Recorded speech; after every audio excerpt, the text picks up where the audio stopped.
Halo guys, selamat pagi, selamat siang, selamat sore, selamat malam. Berjumpa lagi bersama saya Roterjul di channel Karyawan Gagal tentunya ya cuy. Oke, pada video kali ini channel Karyawan Gagal akan merangkum sebuah film yang berjudul Eden. Filmnya cukup seru yang dimana kita diperlihatkan sebuah gadis baru lulus sekolah terculik dan dijadikan pelayan bahkan orang tua juga alias sudah bongkoten. Sebelum ke filmnya, kita intro dulu cuy.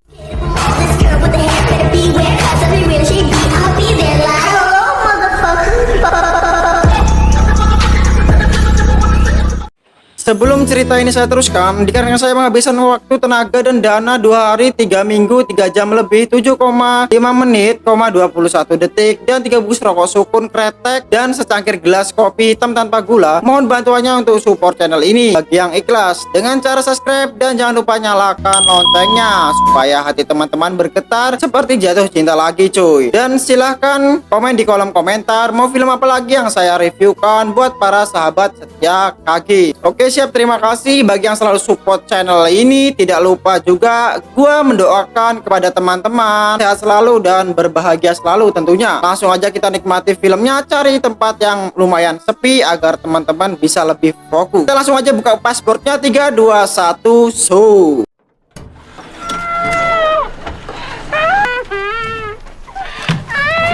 Cerita ini dimulai bulan Juni tahun 1994 cuy. Seorang remaja bernama Hyun Jae yang baru saja lulus sekolah tampak sedang membantu orang tuanya menjaga toko. Sama seperti remaja pada umumnya, Jae melakukan hal nakal seperti merokok secara sembunyi-sembunyi cuy, ataupun merencanakan pergi ke klub malam bersama temannya yang bernama Abby. Sang ayah tampaknya sudah tahu kalau anaknya sering curi-curi waktu untuk merokok di belakang toko. Namun ayahnya yang sangat menyayangi Jae masih memberi kelonggaran dan hanya menyarankannya untuk berhenti merokok. Selain itu, bapaknya juga memberikan cincin atas hadiah kelulusannya si Jae. Berbeda dengan ibunya, ia sangat mendidik keras kepada anaknya untuk menjadi seorang yang rajin bekerja. Saat itu ibunya memberikan tugas untuk mendata laporan keuangan di tokonya. Karena hari Senin laporan itu akan ia bawa ke bank. Karena nanti malam ada janji pergi ke bar bersama Abby. Akhirnya pun Jae berpura-pura untuk mengerjakan laporan tersebut sampai nanti malam. Awalnya sang ibu tidak setuju karena si Jae berada di toko sendirian.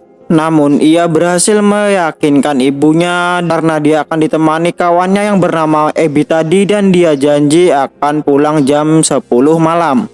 Akhirnya pun malam itu ia berhasil pergi ke bar dan bersenang-senang minum bersama Abby. Dan saat itulah mereka berdua menemukan seorang pria yang menarik perhatiannya Jae. Pria itu mengaku seorang petugas pemadam kebakaran coy. Dan karena Abby tahu Jae ini menyukai pria tersebut, lalu Abby pun pergi dan mencari pria untuk mendampinginya. Malam minggu itu ia habiskan dengan pasangan masing-masing sampai pada akhirnya Abby pergi entah kemana coy. Dan Jae pun sudah terpulang dengan si pria itu coy. Dan Jae yang begitu polos, ia sangat senang sekali kan cuy, karena dia baru pertama kalinya ya kan cuy bercanda tawa dengan seorang pria. Sampai pada suatu ketika pria itu pamit untuk pergi menelpon temannya. Dan pada saat itulah Jae pun menyadarinya kalau baju pemadam yang ia pakai tersebut adalah palsu cuy. Namun sayang sekali guys, semua sudah terlambat.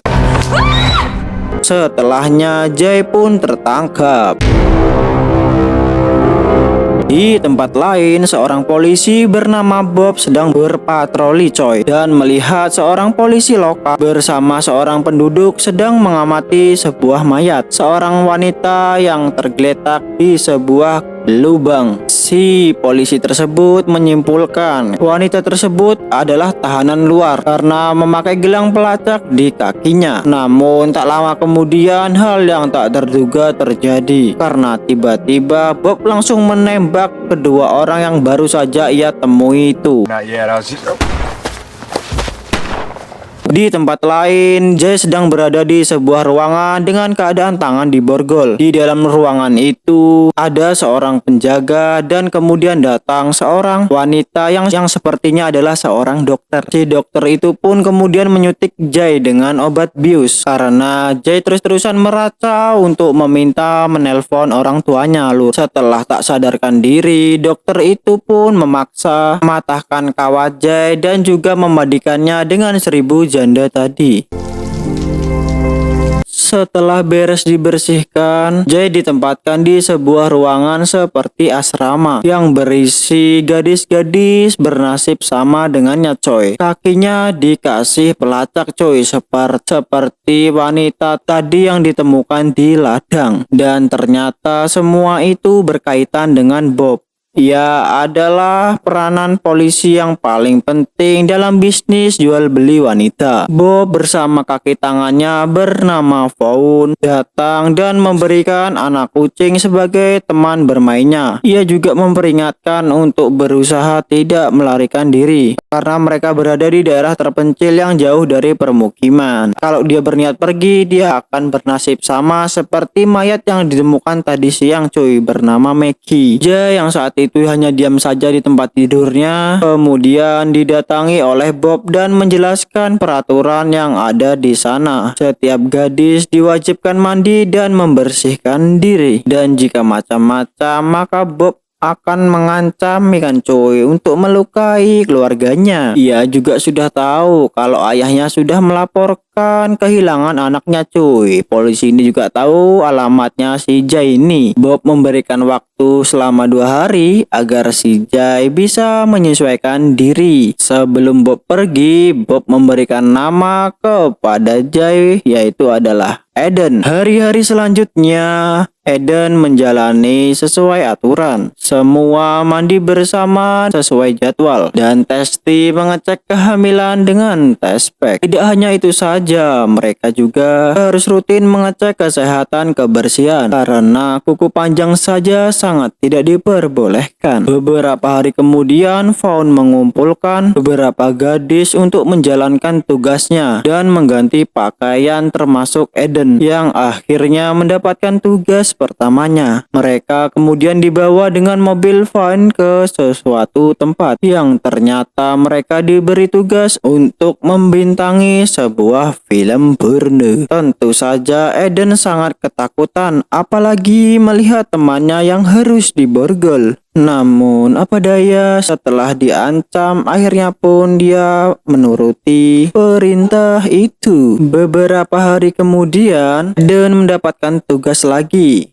Ia dibawa oleh Vaughn dan dibawa oleh klien yang harus meladeni seorang pria tua. Saat Vaughn menunggu, tiba-tiba terdengar teriakan dan ternyata si Eden menggigit pria tua itu. Melihat si Eden tidak ada di tempat, Vaughn pun langsung berlari dan menangkapnya dan akhirnya pun mendapatkannya coy. Dan langsung saja si Eden berteriak dan diketahui oleh ibu-ibu kompleks. Sialnya guys, mereka tidak bisa berbuat apa-apa. Vaughn beralasan dia sedang menangkap seorang pecandu narkoba. Karena membuat kesulitan, Eden pun dihukum dimasukkan ke dalam bak berisi es. Kejadian tersebut membuat Bob memperingatkan Vaughn untuk menjalankan tugasnya dengan benar dan terungkaplah guys karena ternyata kalau Vaughn adalah anak ketiri Bob sendiri. Makanya dia hanya diperingatkan dan tidak diberi hukuman. Hari demi hari dan berbulan-bulan, tentunya sudah 1 tahun Eden tak terasa sudah berada di tempat sana. Dan Eden pun akhirnya terbiasa dengan sebuah rutinitasnya. Dalam suatu kesempatan, Eden pun berbicara dengan Brasilia, yaitu teman sekamarnya. Di sana, Eden pun mengetahui kalau seorang wanita yang memberikan tes pack kepada gadis adalah Svetlana, yaitu adalah wanita kesayangan dari Vaughn dan Bob. Brasilia menjelaskan kalau Svetlana memilih kerjaan dengan yang ia sukai dan bebas meminta apapun dari Bob. Karena itulah Svetlana memakai cincin milik Eden yang dulu diberikan ayahnya. Namun percakapan tersebut terhenti karena tiba-tiba ada seorang penjaga yang memaksa Brasilia untuk ikut bersamanya lur. Malamnya seperti biasa, Eden dan beberapa gadis lainnya dibawa ke sebuah pesta private para pria hidung belang. Di sana Eden dipilih oleh seorang pria tua kaya lur, yang kali ini Eden karena sudah terbiasa menghadapi keadaan tersebut tanpa tenang. Bahkan ia berhasil membuat pria itu puas dengan pelayanannya lur.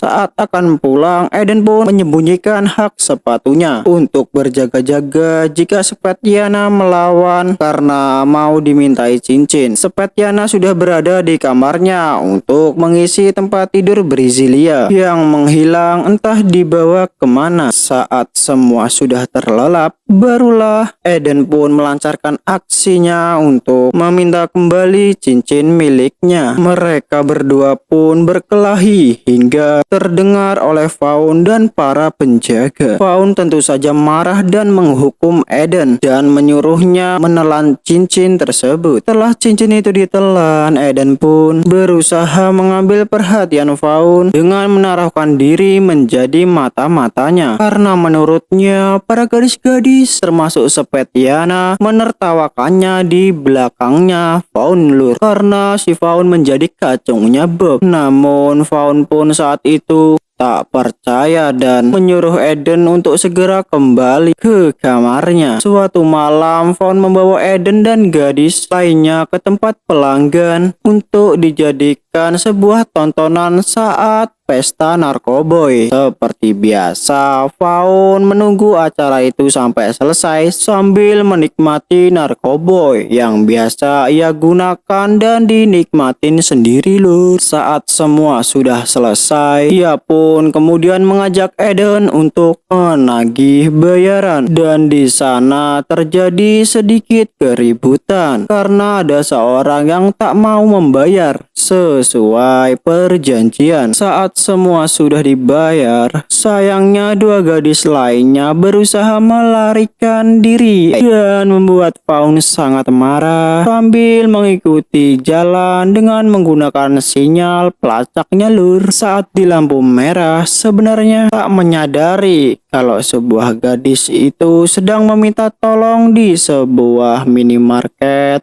Eden sempat bingung guys, antara membiarkan dua gadis itu lolos atau sebaliknya. Namun pada akhirnya Eden memberitahukannya demi bisa mendapatkan kepercayaan dari Faun. Malam harinya Eden pun ke kamar mandi untuk BAB lur, dan pada akhirnya ia pun bisa mendapatkan kembali cincinnya coy. Cincin yang sebelumnya ia telan itu sudah didapatkan akhirnya.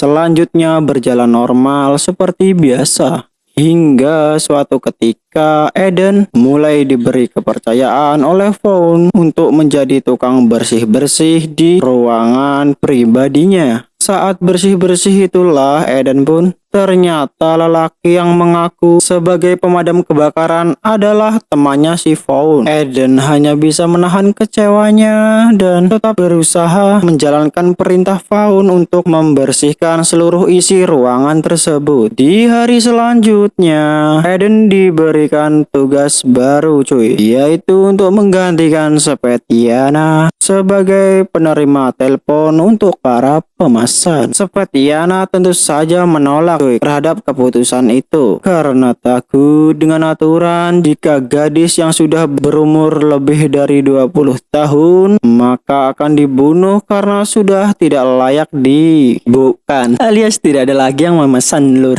Tapi ya mau gimana lagi, Faun kini sudah lebih mempercayai Eden. Di sana kemudian Eden pun dijelaskan untuk mencatat semua pesanan para klien dan menegaskan agar segera menutup telepon jika ada orang yang menanyakan harga. Menurut Faun, telepon yang menanyakan harga kemungkinan adalah FBI karena jika langganan mereka sudah tahu sendiri berapa harga yang harus dibayar. Suatu hari Eden diajak untuk menemui seorang pria pemasok opium atau obat yang akan digunakan untuk membius para gadis. Selain itu, Faun juga mengajari Eden menyetir mobil sambil terus mengobrol menjelaskan kalau bisnisnya sangat terorganisir dengan keberbantuan Bob. Sejak itu guys, Eden mendapat berbagai banyak kepercayaan dan disuruh mengurus setiap gadis yang baru saja masuk ataupun yang keluar untuk dijual ke negara lain. Dia disuruh mendata semua itu cuy. Di tempat lain terlihat Bob sedang memberikan sebuah drama tentang kejahatan di sebuah kantor kepolisian. Setelah selesai ia pun keluar dari ruangan dan datanglah seorang pria yang menyapanya.